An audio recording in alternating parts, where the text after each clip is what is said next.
Assalamualaikum warahmatullahi wabarakatuh, para jemaah yang dimuliakan Allah Subhanahu wa taala. Berjumpa lagi dengan Al-Faqih Ahmad Samsuri. Saya udah beberapa hari ini tidak membuat konten, baru kali ini membuat konten. Eh, Saat ini malam ini kita akan membahas tentang zakat di dalam kitab Kifayatul Akhyar. Baik, kita mulai saja. Bismillahirrahmanirrahim. Qala al-musannifu rahimahu ta'ala wa nafa'na bihi wa barakatihi fid dharain amin.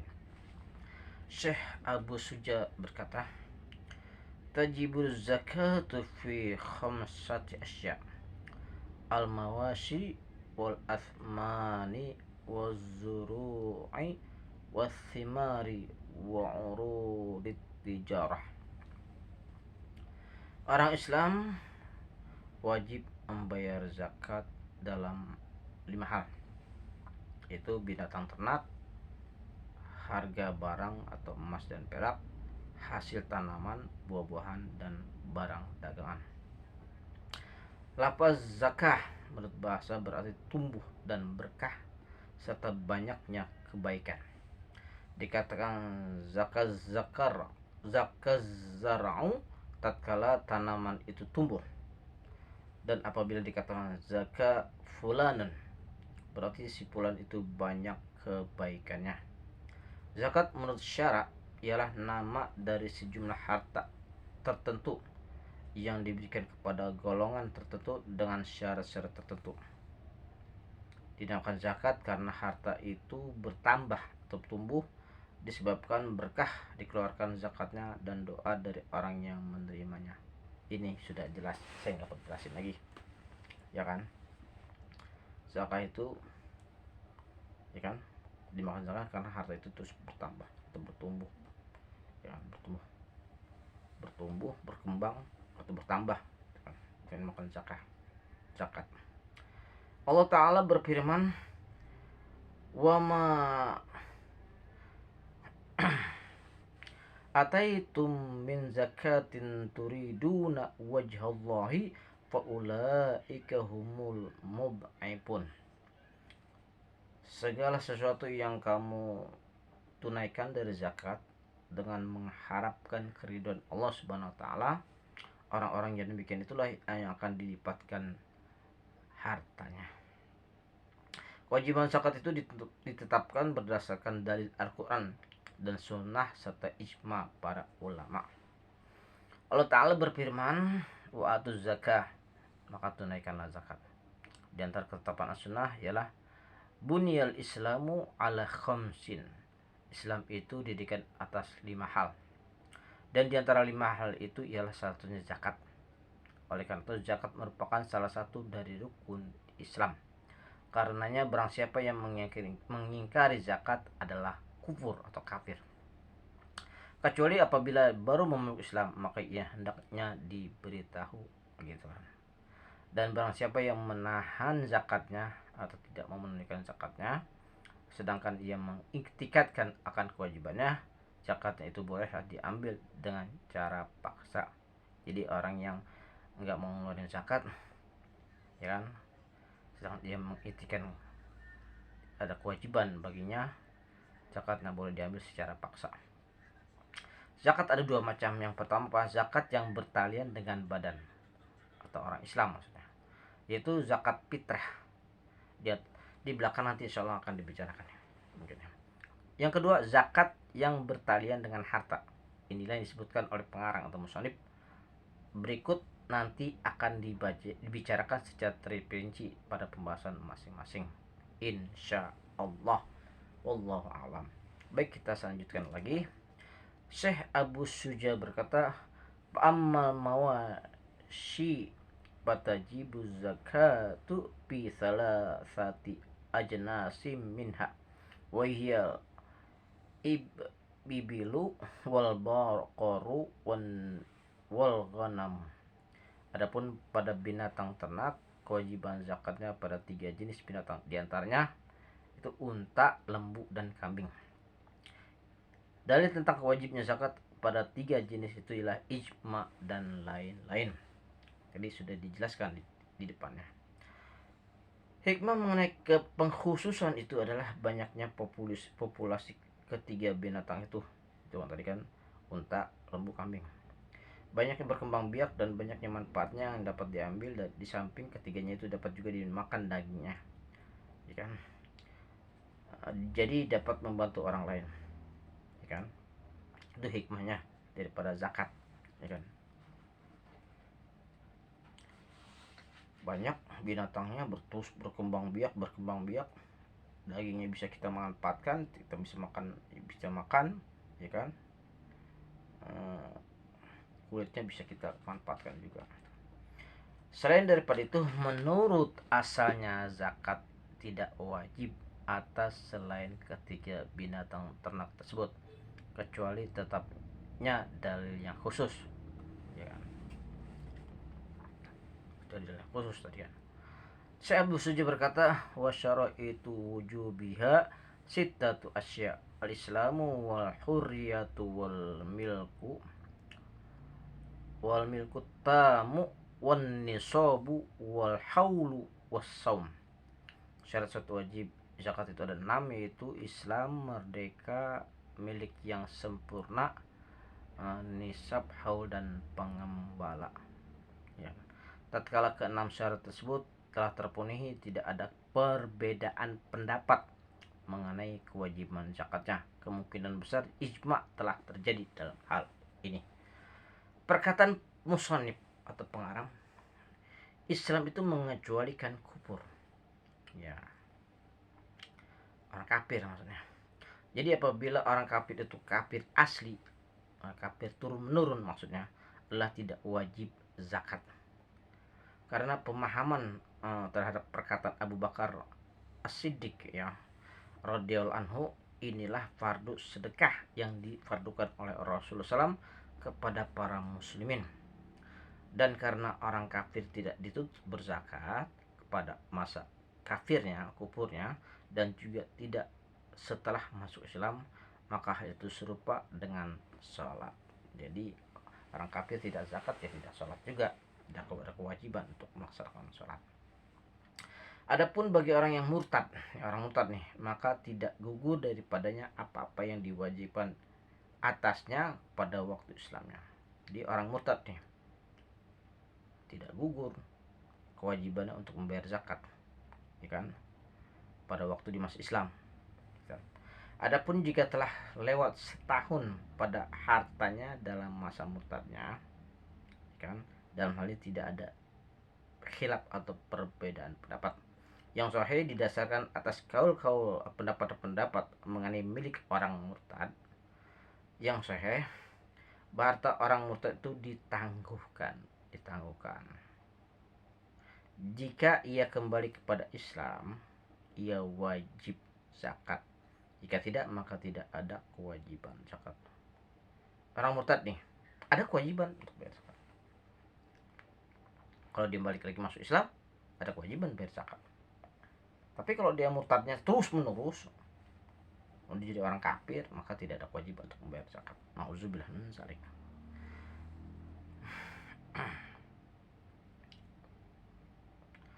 Perkataan musannif atau pengarang,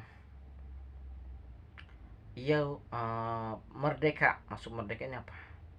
Mengecualikan sifat perbudakan. Karenanya budak atau hamba itu tidak wajib zakat. Budak tidak wajib zakat, hamba saya itu maksudnya tidak wajib zakat. Sebab budak tidak mempunyai hak milik. Budak tidak mempunyai milik. Seandainya tuannya atau orang lain memberi milik sesuatu harta kepadanya, maksudnya nggak punya harta gitu, budak itu tetap tidak dapat memiliki. Menurut kaul yang sahih, pendapat yang sahih, budak yang mudabbar dan umul walad sama halnya dengan budak yang murni atau hamba yang sejati. Di budak nih, walaupun dikasih harta sama majikannya, tuannya, itu tidak ada kewajiban zakat. Tidak ada kewajiban zakat, ya kan? Budak yang mudabbar ini apa nih? Mudabbar ini maksudnya budak yang merdeka jika majikannya wafat, ya kan. Mudabar tuh, ya kan. Zakat apa, budak mudabar, mudabar itu mudabar, budak yang mudabar itu mudabaroh, ya. Budak mudabar adalah budak yang merdeka jika majikannya wafat atau sudah meninggal, itu budak mudabar. Kalau umul walad, budak perempuan yang punya hasil hubungannya dengan majikannya, itu namanya umul walad. Baik, kita lanjutkan. Adapun tentang budak mukatab, mukatab juga tidak wajib zakat atasnya sebab pemilikannya lemah. Apa sih budak mukatab ini? Artinya budak yang telah dijanjikan tuannya untuk untuk dimerdekain gitu ya, dimerdekakan apabila membayar sejumlah uang, ya kan. Jadi budak itu dimerdekain kalau sudah memberikan dijanjikan, budak itu telah dijanjikan tuannya untuk dimerdekakan apabila membayar sejumlah uang, itu namanya budak mukatab. Baik, kita lanjutkan. Juga tidak wajib zakat atas tuannya sebab walaupun budak mukatab itu berkuasa tasarruf atau mengendalikan atau dikendalikan hartanya, ia tetap tidak wajib zakat. Oleh karena itu tidak ada kewajiban zakat atas tuannya adalah lebih utama, udah jelasnya. Jadi budak mukatab ini tidak wajib zakat, ya kan, sebab pemilikan hartanya lemah, ya kan. Dan tidak wajib zakat pula atas tuannya sebab walaupun budak mukatab ini berkuasa atau tasarruf atau dapat mengendalikan hartanya, ia tetap tidak wajib zakat, ya kan. Oleh karena itu ketidakwajiban zakat atas tuannya adalah lebih utama, itu jelas. Jadi budak mukatab ini dimerdekakan sedangkan pada tangannya ada harta, maka mukatab itu harus memulai perhitungan tahun atau haul hartanya. Jika mukatab itu menyatakan kelemahan dirinya dan hartanya menjadi milik tuannya, maka tuannya harus memulai perhitungan atau haul hartanya.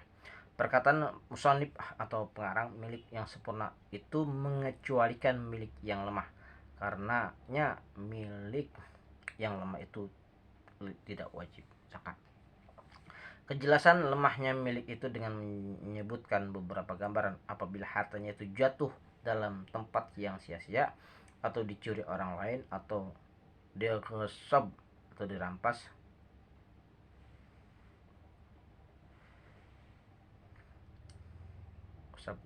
itu atau dititipkan kepada orang lain lalu diingkarinya, apakah wajib zakat? Di sini ada perbedaan pendapat atau khilaf.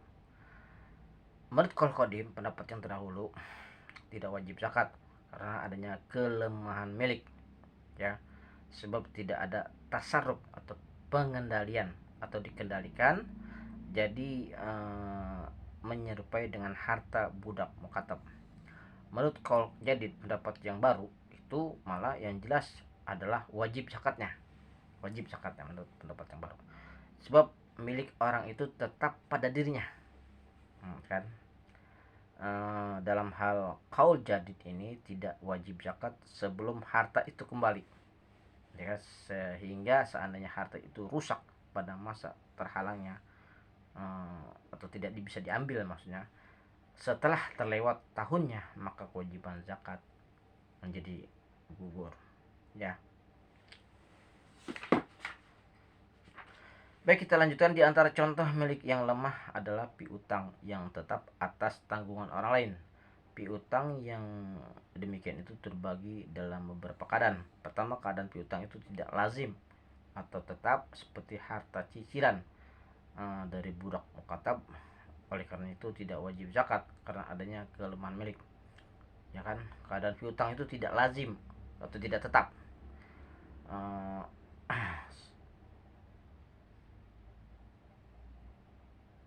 Mana tuh nih? Di antara contoh, maaf ya, maaf nih, maaf. Di antara contoh milik yang lemah adalah piutang yang tetap atas tanggungan orang lain. Piutang yang demikian itu terbagi dalam beberapa keadaan. Maaf, jemaah. Yang pertama apa? Keadaan piutang itu tidak lazim atau tidak tetap. Seperti harta cicilan dari budak mukatab, kan? Oleh karena itu tidak wajib zakat karena adanya kelemahan milik, ya kan? Yang kedua Pak, piutang itu lazim atau tetap berupa binatang ternak. Misalnya nih, Zaid menghutangi 40 ekor kambing kepada Bakar, atau Zaid menempah 40 ekor kambing kepada Bakar. Menempah itu mesen, baru mesen doang nih, ya kan? Mesen baru membayar pajak, membayar panjar. Mesen baru membayar panjar, panjarnya itu kan, atau membayar uang mukanya doang baru nih, ya kan? Zaid menempah atau memesan atau membayar uang muka 40 ekor kambing kepada Bakar. Demikian pula senisab unta dan lembu, dan telah lewat setahun padahal masih belum diterimanya, maka tidak wajib zakat. Tidak wajib zakat nih, ya kan? Kenapa? Kan baru mesen gitu kan, ya kan? Baru mesen. Menempah itu arti memesan, atau memesan, atau bisa membeli sesuatu dengan berpanjar uang muka doang misalnya. Tuh, wajib zakat. Sebab pengembalaan adalah menjadi syarat. Jadi syarat satu zakat adalah pengembalaan, kan? Sedangkan barang yang atas tanggungan itu tidak dapat disifati dengan pengembalaan, ya. Di samping itu wajibnya zakat adalah harta yang berkembang atau bertambah nih hartanya nih. Padahal binatang ternak yang berada pada tanggungan orang lain tidak dapat bertambah, ya kan? Jelas.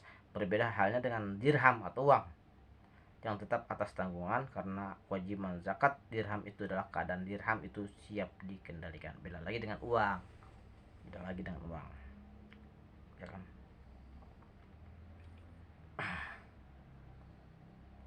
Yang ketiga, piutang itu berupa dirham atau dinar atau barang dagangan. Mengenai kewajibnya zakat pada piutang-piutang itu ada dua qaul atau dua pendapat. Menurut qaul qadim tidak wajib zakat sama sekali, kan? Sebab lemahnya tasarruf atau pengendalian pada piutang itu. Dengan demikian hal itu berserupa dengan harta cicilan mukatab. Sedangkan mazhab yang sahih, yang masyhur, wajib zakat pada seluruhnya.